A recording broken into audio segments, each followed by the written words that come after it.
Most people have never heard his name. He doesn't do red carpets. He doesn't chase headlines. He doesn't need to.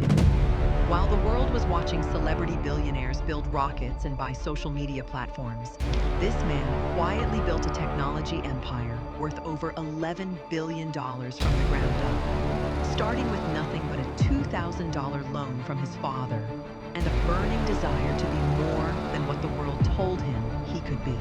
His name is David Steward. He grew up without indoor plumbing. He was barred from swimming pools because of his skin color. He got laid off. He was told no more times than most men could count. And today, he is the richest black man in America. This is the story of how David Steward built one of the most powerful companies in the world, and what every one of us can learn from the way he did it. David Lloyd Steward was born on July 2nd, 1951, in Chicago, Illinois. 2 years later, his family packed everything they had and moved to Clinton, Missouri, a small, deeply segregated town in the American Midwest. His father, Harold, worked as a mechanic, a trash collector, and a janitor.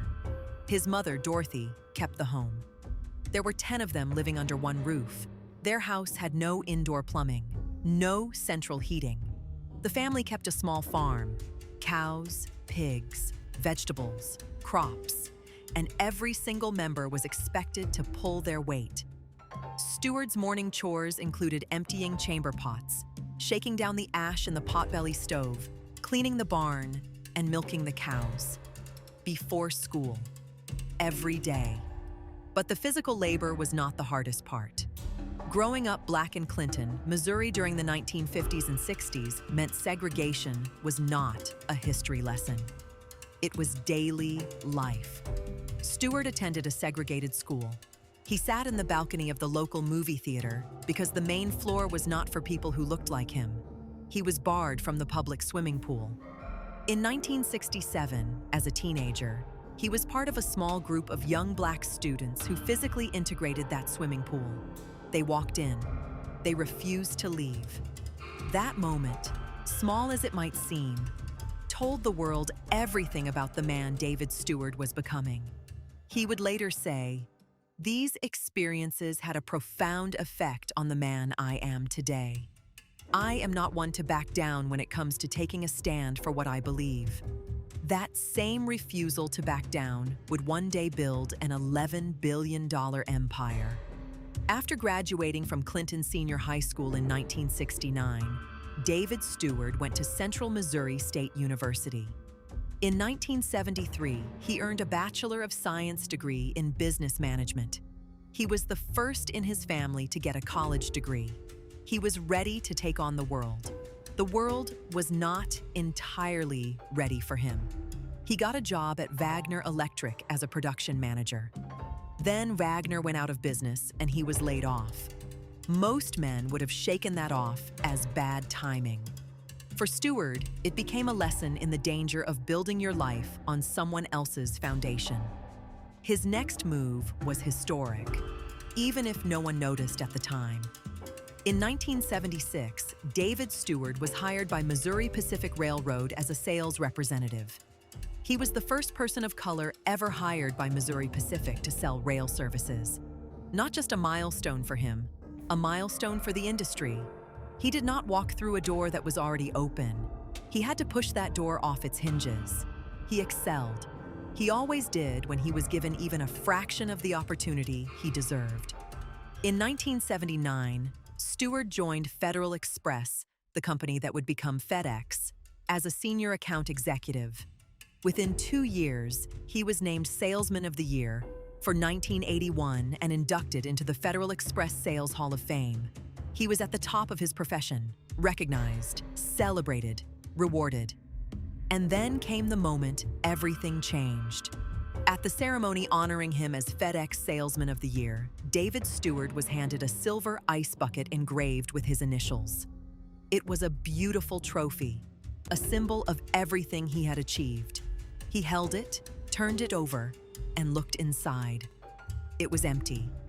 At that moment, something clicked.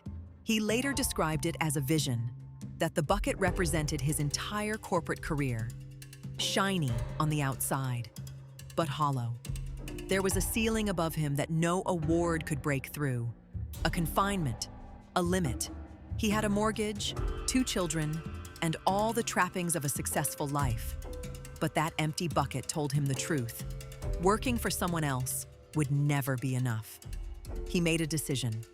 He was going to build something of his own.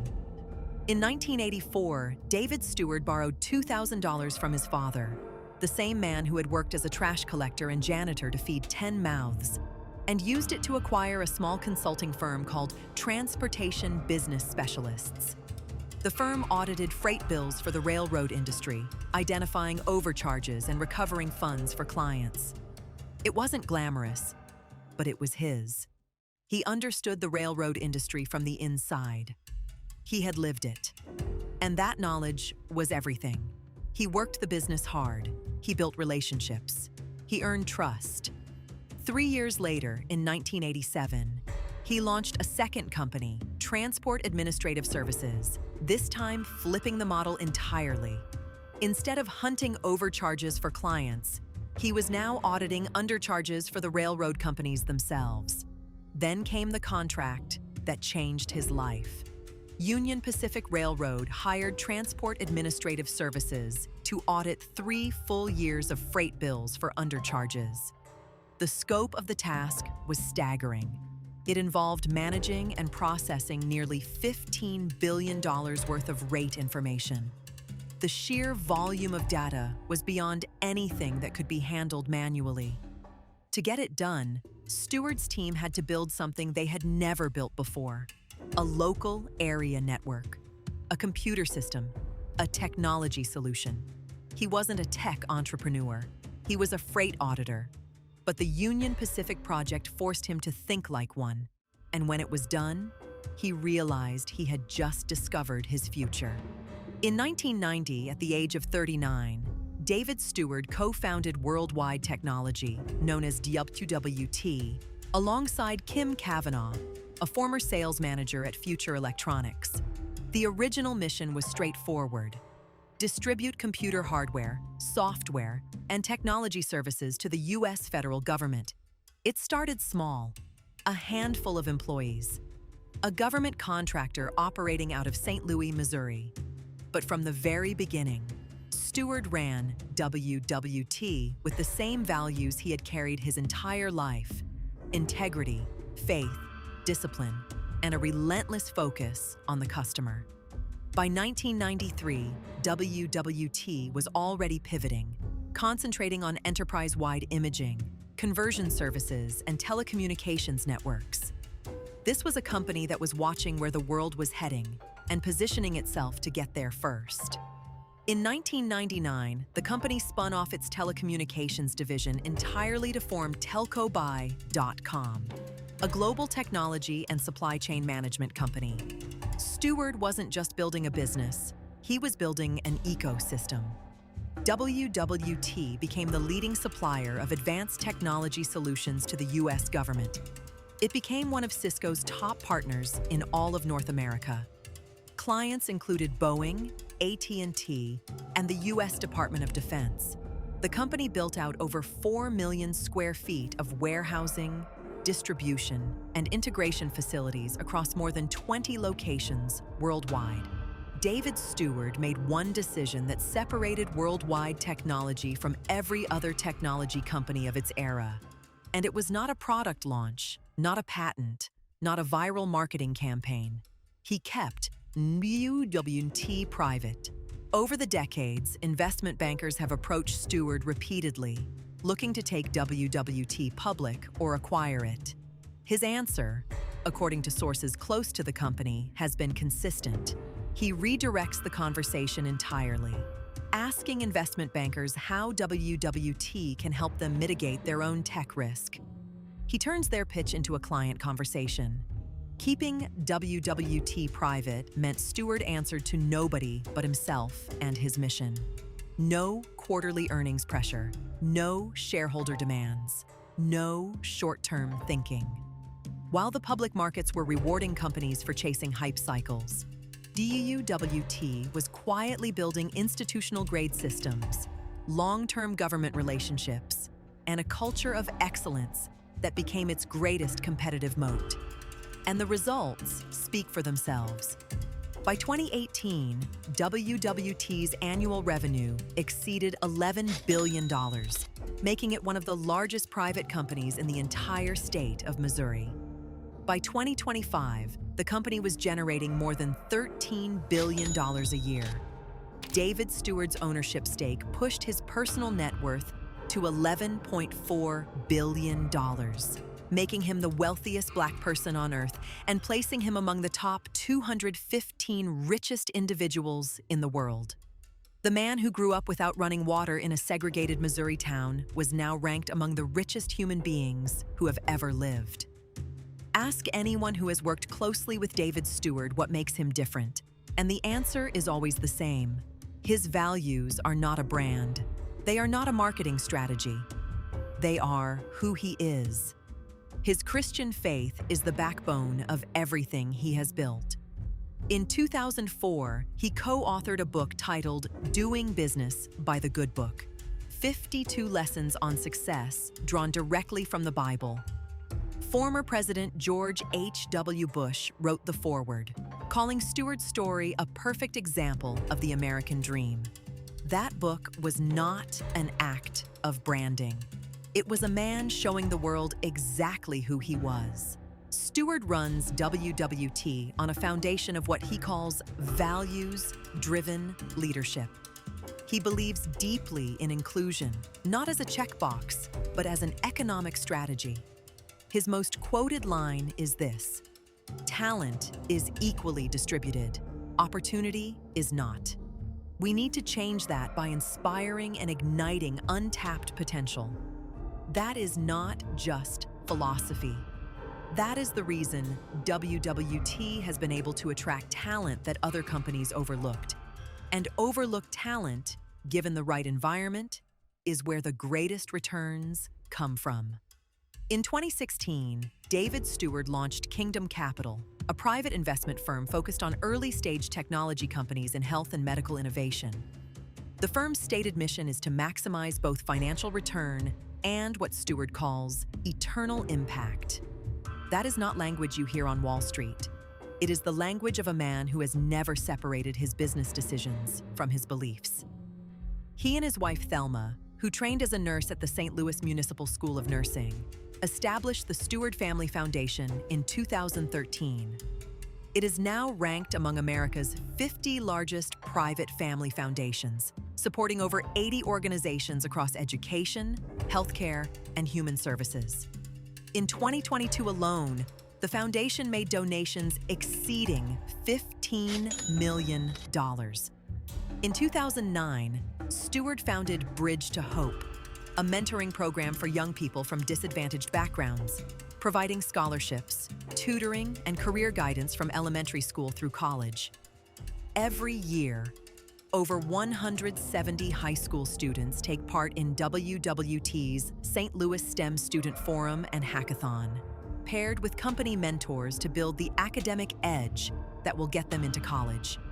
He serves on the boards of Washington University, the United Way of Greater St. Louis, the National Academy Foundation, and Concordance Academy of Leadership.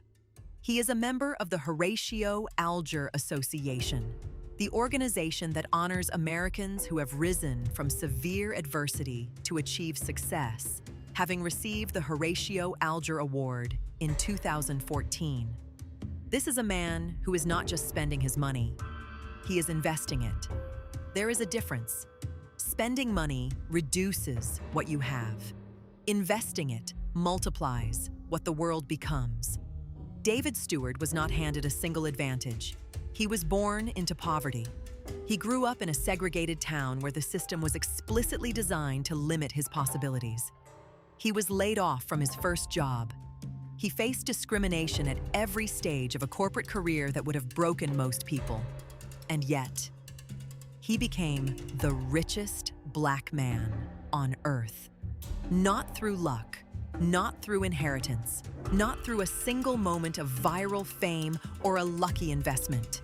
He got there through a sequence of disciplined decisions. each one building on the last. He studied industries from the inside before he competed in them. He bet on himself when nobody else would. He kept his company private when the easy money said to cash out. He built a culture around values that turned good employees into extraordinary ones. He has said that the adversities of his youth served as his training ground for the hard times he would later face as a struggling entrepreneur. That is not a motivational quote. That is a strategy. Every battle you survive makes you harder to defeat in the next one. Steward's childhood, the poverty, the segregation, the chores before sunrise, did not hold him back. It built him. Today, worldwide technology is the largest Black-owned company in the United States. It employs 12,000 people. It powers the technology operations of some of the most powerful organizations on Earth.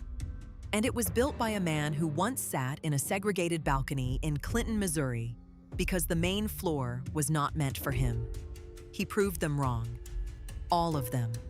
The story of David Steward is not just about money. It is about what happens when a person refuses to accept the ceiling that the world places above them.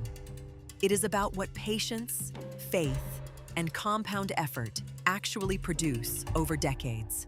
It is about the power of building something real, not something loud, not something viral, but something that works so well that it cannot be ignored. His words say it best.